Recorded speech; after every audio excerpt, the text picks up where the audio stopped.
Hey everybody, Scott Spreitzer here, DocSports.com, and welcome to the update for Tuesday, December 11th, 2018. We got a free pick coming up in just a moment. First, a quick note, if you've yet to become a member over at DocSports.com, if you're new to these videos, check it out, man. It's a real cool way to give it a try. You click on the link below the video, you can set yourself up for a free $60 account, and you can use that free $60 account on any of my daily packages over at DocSports.com.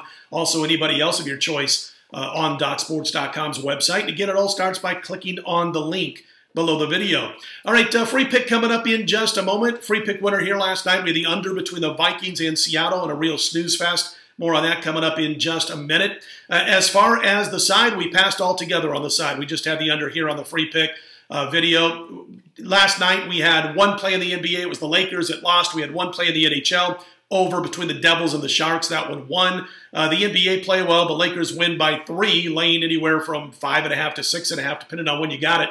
12 for 20 from the free throw line. Pathetic showing from the free throw line. They make 4 more free throws, go just 16 out of 20, like an NBA team should. And we covered that spread. But not meant to be. However, we did get that late goal in the Sharks-Devils contest to make it from a push into a win.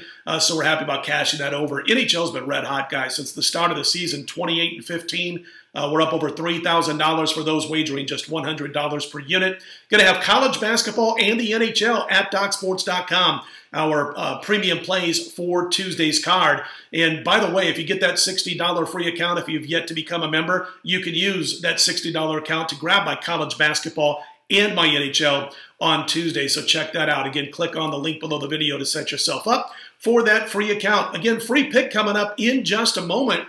And again, those plays that'll be over at DocSports.com on Tuesday. Go check those out, college baskets and the NHL. This is Tuesday, and that means NFL week recap for the previous week, week 14. And these are in no particular order. This is our longest video of the week each week, so hope you'll bear with us, and we'll have a free pick coming up in college baskets at the end of the report.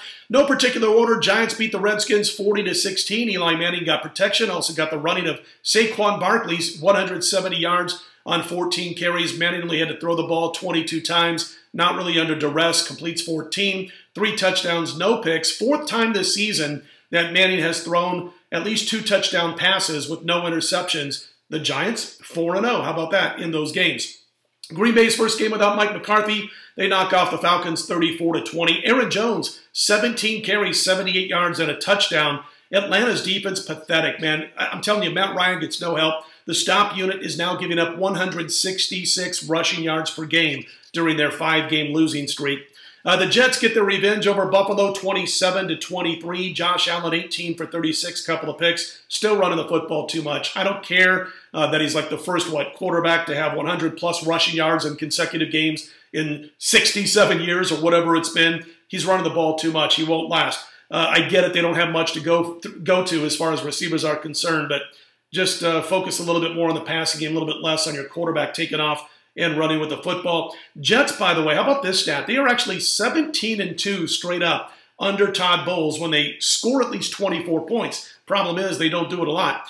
Bills quarterbacks on the season, check out this line. 8 touchdowns, 20 interceptions, 39 sacks taken. Horrible numbers, terrible offensive line, like we said they'd be before the season when we gave out the under on the Buffalo Bills wins totals. Panthers lose to Cleveland 26-20. Another rough game for Cam Newton, 5 picks in his last couple of games. Baker Mayfield, best of the rookie quarterbacks thus far, 18 for 22, 238 yards and a touchdown. Nick Chubb is the real deal. Another young player for this Cleveland team. Very excited if you're a Cleveland fan, I think, for this team's future. 13 carries, 66 yards for Chubb. Landry of 111 rushing and receiving yards combined. Couple of touchdowns. Meanwhile, Carolina giving up over 30 points per game during their 5-game losing streak. They're 1-9 in the last 10 straight up on the road. 0-4 this season when they failed to rush for at least 100 yards. And how about the Browns? Remember, they were 36-1 under Hugh Jackson. Well, they've actually got 3 wins in 5 games under interim coach Greg Williams. So obviously, Hugh Jackson, way past the due time to be shown the door, shouldn't have been hired in the first place as head coach. We had the Lions on Sunday. They knocked off Arizona 17-3. Here's one of the main reasons we had Detroit. If you run the football well against Detroit, you're going to beat them. Teams that have run for 120 or more are 6-0 against Detroit this year. Problem is for Arizona going into this one, they had one time this season where they had a running back gain 100 yards, top the century mark. That was against the Oakland Raiders, the horrible Oakland Raiders defense. So we didn't figure they'd do so against Detroit. They did not. Detroit gets the win. Ugly, but got the win, 17-3. Broncos playoff hopes really took a hit. San Francisco 20, Denver 14. We have the Niners here as the free pick on Sunday. How about tight end Greg Kittle, 7 receptions, 210 yards. It was yet another bad spot for an NFL team. We told you all about it on Sunday's free video, how Denver was in a terrible spot, and they got knocked off. San Francisco comes through for us here on the video. The Chargers knock off Cincinnati 26-21. Rivers 19-29, 220, a touchdown, no picks. They've got KC this week on Thursday. You'll remember they lost to KC 38-28 way back in week 1. Cincy now 1-7 in their last 8 games. Oakland knocks off Pittsburgh. Man, the Steelers, 3 straight losses. 24-21 Raiders win. Derek Carr, if you give up this line to Derek Carr, you got some defensive issues. Carr goes 25 for 34, 322 yards, 2 touchdowns. And as far as Pittsburgh is concerned, you know, Big Ben got knocked out for part of the game, still went 25 for 29, but he did get knocked out for a chunk of the game, came back a little bit later, and was not able to get the win here. Listen, they had 2 missed field goals by Chris Boswell. Obviously, if he makes them both, you don't know how the game's going to go from there, but that's 6 more points. They could win the game. They've now rushed for less than 52 yards per game in the last 4 games. 3 straight losses over the next 2 weeks. Home against New England, who's going to be pissed off with their loss, and at New Orleans. Not an easy schedule ahead for a struggling Pittsburgh team. You know, there's a lot of people right now saying that if they don't make the playoffs, it's time for Mike Tomlin to go. I've been a Mike Tomlin backer, but I don't know if I disagree with that. Colts knock off the Texans 24-21. We had the Colts on Sunday, and you saw a nice game again out of Andrew Luck, 27 for 41, 399 through the air, a couple of touchdowns, only 1 pick. Mack had 14 carries. I like him usually when he's got 17 or 18, but 14 was done well, and what it did is it kept the Houston Texans defense honest. And when you can do that, you can move the ball and beat this team. They don't win by wide margins. T.Y. Hilton had the big game. The offensive line was great. Indy now on a 6-1 run. And Andrew Luck's numbers against Houston this season, 863 passing yards, 6 touchdowns, only 1 pick. He gets good work from his offensive line against Houston. They split the season series. Patriots, I mentioned they're going to be ticked off this week. Well, they lost 34-33 to the Dolphins on the last play of the game, 69-yard touchdown pass with a couple of pitches in between. We could talk for 45 minutes about all the weird, dumb, unusual decisions by both the New England coaching staff, by Tom Brady late in the first half. It was just a ton of mistakes made by this team that you just don't see during this Belichick-Brady era. But what's Brady now, 7-9 or 7-10 at Miami in his career? He's 85-31 in all other road starts during his NFL career. Gostkowski was another offender for New England. He missed an extra point. He missed a 42-yard field goal. By the way, Miami this year, 7-1 in one-possession games. And when Ryan Tannehill starts at home for the Dolphins, they've won 9 straight home games. Chiefs in overtime knock off the Ravens 27-24. Baltimore gets the money. A couple of big 4th down conversions on that game-tying touchdown drive by Kansas City. Great work by Patrick Mahomes and his offense. Wanted to mention Spencer Ware because they're trying to figure out how they're going to fill in for Kareem Hunt after they let him go. And Ware, 15 carries, 75 yards, 54 receiving yards. Very Kareem Hunt-like in those numbers. They'll need him moving forward. And they got the big game this week, of course, against the Chargers. Saints knock off Tampa Bay 28-14. It was an ugly first half for Drew Brees. In fact, they were trailing by 11, 14-3 midway through the 3rd quarter. Took a punt block by New Orleans to turn around the momentum and turn around the course of that game. By the way, the Saints now, they've won 8 games by double digits on the season. Now, that's tops in the NFL. Dallas beats the Eagles 29-23 in overtime. I wasn't on the game, but I know a lot of people who were. I had a couple of real close friends who bet quite a bit of money and do this for a living, and they had Philly. And obviously, they were disappointed when the game went to overtime and they lost by 6. I'll say this much. Josh Adams, only 7 carries, and that's not going to cut it. Whether he's injured or not, you got to have somebody else come in and run the football. That puts all the pressure on the passing game of Carson Wentz. That's not where they need to be. Zeke Elliott, 28 carries, 113 yards, 78 receiving yards. And how about Amari Cooper? Can we say enough about him and what he's done for this Dallas offense. Remember back when he first arrived, and I said this first game we went against Dallas, I didn't think he would provide that much of a spark or a change in their offense, but I said after that, watch out.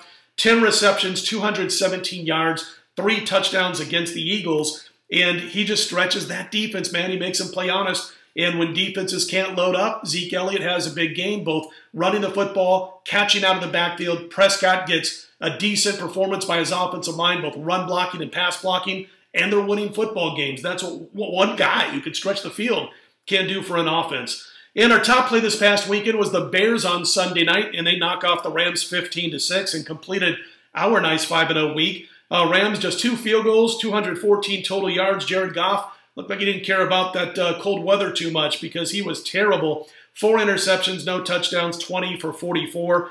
Here's the problem with the Rams. Nobody wants to ever say anything negative about Sean McVay, and for the most part, we don't either. But when a performance is bad, we're going to call him out.